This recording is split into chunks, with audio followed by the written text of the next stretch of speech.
Reda, merci d'être avec moi Ça aujourd'hui, fait un chef. plaisir. On s'est vu il n'y a pas très longtemps au FTC 7 contre Ali Sina. Ouais. Qu'est-ce que tu avais pensé de ce combat-là à Pour Québec? vrai, je savais que ça allait être une bonne expérience pour moi parce qu'il avait beaucoup d'expérience durant la boxe. Il a commencé le kickboxing jeune et tout. Mais même moi, j'avais commencé le monde de la compétition il y a longtemps via le karaté.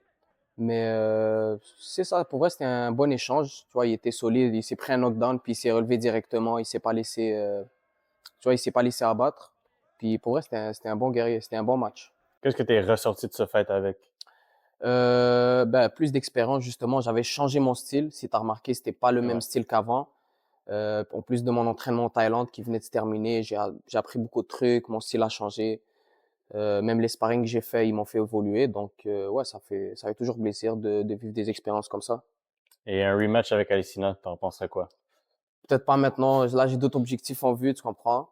Mais si ça se donne, peut-être d'ici 1 an, mais je suis pas là pour longtemps. Donc, tu avais parlé d'un terme en particulier que tu aimes dire souvent, c'est la bounia. Ouais. Ça veut En dire fait, quoi la exactement? bounia, simple et efficace, c'est un coup de poing. OK. Une bounia, c'est un coup de poing. Ils l'ont tous goûté. Du premier combat jusqu'à maintenant. Puis ouais, c'est un terme marocain, en fait, c'est tout. OK. Et c'est ta marque de commerce dans un Ouais, petit sens. exactement. Sans plus attendre, ton prochain FTC, FTC 8, tu te bats contre quelqu'un d'Ontario, Ouais. quelqu'un avec un niveau assez élevé. Qu'est-ce que tu penses de cet adversaire-là? Ben, en gros, moi, on m'a toujours mis des défis. Depuis que j'ai commencé mon premier match de kickboxing, c'était que des défis, des bourbiers, des gars qui sont durs. Donc, tu vois, c'est pas quelque chose de nouveau pour moi. Moi, je fais mon travail, je m'entraîne dur. Et à chaque fois, comme on peut le voir, on m'a jamais mis favori contre Roman, contre Ali. Sinon, on m'a toujours dit, les gars, ils ont de l'expérience et tout. Au final, mon entraînement a payé. Et tu vois, ça a parlé durant le jour du combat, en fait. C'est tout, hein. Et tes prédictions pour ton combat? Pour Qu'est-ce vrai, que tu veux amener de différent à ce combat-là? tu vas le voir le jour même. Tu vas voir le jour même, mais j'ai beaucoup mûri aussi, et surtout que ça va être un combat sans protège, vu que c'est en classe A maintenant. C'est sûr que ma technique et un peu mon plan de match va changer un peu, mais le but va être le même, de gagner. Tu te sens comment de faire ton début en classe A aussi? Plus que prêt, c'est le moment. À un moment donné, faut step up, puis c'est le moment là. Est-ce que ça fait quelque chose de différent de frapper sans les Shimpas? Est-ce que Bah, tu c'est sûr, serais prêt c'est à sûr. tenir ou? En vrai, je sais pas comment je vais me sentir, mais c'est sûr que ça va pas être la même game, mais on va savoir s'adapter. C'est tout.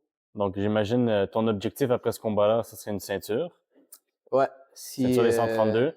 Donc, Nicolas Leboeuf, qui est le champion, qu'est-ce que tu penses de lui? pour vrai, je vais pas lui donner trop d'éloges parce qu'il en mérite pas tant que ça.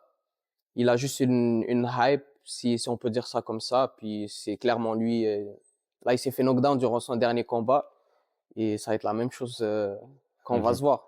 Est-ce que tu as déjà vu ses anciens combats? Ouais, j'ai vu, tu vois, je lui enlève rien du tout par contre, tu vois, c'est un bon combattant et tout. Mais face à moi, OK.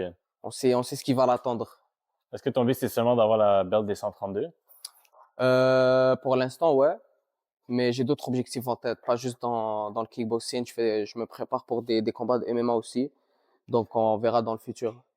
OK. Donc, ton but, ton objectif au final dans ta carrière de combattant, ce serait le MMA? Ouais, exactement. Inch'Allah. OK. Tu penses quoi du style de Nicolas, son style de combat? De ce que j'ai pu voir, c'est un style, justement, il peut te mettre beaucoup de pression. Il y a un style, tu vois, fébrile. Il lance des coups de pied retournés et tout. Un peu mon style, si je peux dire ça comme ça. Mais parfois, je trouve qu'il est un peu juste brouillon dans ses combinaisons, dans ses attaques, du nombre de combats qu'il a eu. Alors que moi, on va dire, si je prends, j'ai 5, 6 combats. Puis moi, c'est vraiment à chaque combat, je step up de 10-15% si c'est pas plus. Donc, son style vs mon style, je crois que c'est mon style qui va l'emporter à 100%. En plus, là, j'ai un combat de plus. Donc, moi, je fais qu'apprendre de mes erreurs et devenir meilleur. C'est ça, tu as un combat classe A que tu gagnes, que tu as une expérience de plus. Ensuite, un combat Exactement, classe A. ouais. Donc, c'est ça serait un avantage Ouais, pour ouais. toi. Son cardio, il peut faire des Ouais, 5 ouais, ouais. rounds. Toi, ça va être ton premier Ouais, 5 ça va être rounds. Comment tu penses que tu vas gérer cette différence de Ben, cardio-là? pour vrai, j'avais déjà commencé à m'entraîner, j'aurais entraîné mon cardio durant les dernières semaines. Donc, pour moi, tu vois, on avait déjà commencé.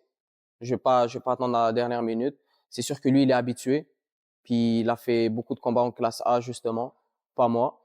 Mais c'est pas quelque chose qui va me ralentir, loin de là. Moi, je suis là pour gagner. S'il faut travailler le cardio, on va le travailler. C'est pas un problème. OK. Et pour ton adversaire de FTC8, si tu n'as pas la chance de lui parler ou de lui dire quelque chose, qu'est-ce que tu lui dirais avant? Ah, moi, je lui dirais good luck, puis work hard because it's gonna be a war.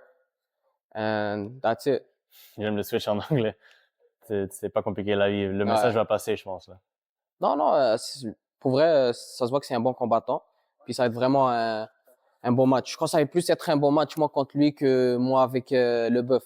Je Hmm. crois qu'il est plus technique, puis il a plus d'expérience que lui, ça c'est sûr. Mais ouais, ça va être vraiment quelque chose d'intéressant le 17 mai. Est-ce que tu dirais que c'est ton combat FTC le plus difficile qui s'en vient? Ouais, pas te mentir. En plus, c'est quelqu'un, comme je t'ai dit, qui a beaucoup d'expérience, plus que les anciens. Mais comme je t'ai dit, moi, je prends que des adversaires qui sont forts. Donc, oui, c'est un test, puis c'est un test qu'on va passer à travers. Donc, c'est tout simplement ça. Let's go. Donc, dernier message que tu pourrais dire à Nicolas dans ta retrouvaille avec lui. Nicolas, j'espère que tu te rétablis bien parce que en août, je sais pas quand ça va avoir, mais sûrement en août, la ceinture, elle va pas rester chez toi, frérot. Donc, prends du repos, dors bien parce que en août, frérot, tu vas aller reprendre du repos après le combat, ça c'est sûr. Mais la ceinture, elle va être ici, au Track Fit. Reda, merci pour ton temps Ça fait aujourd'hui. plaisir, frérot.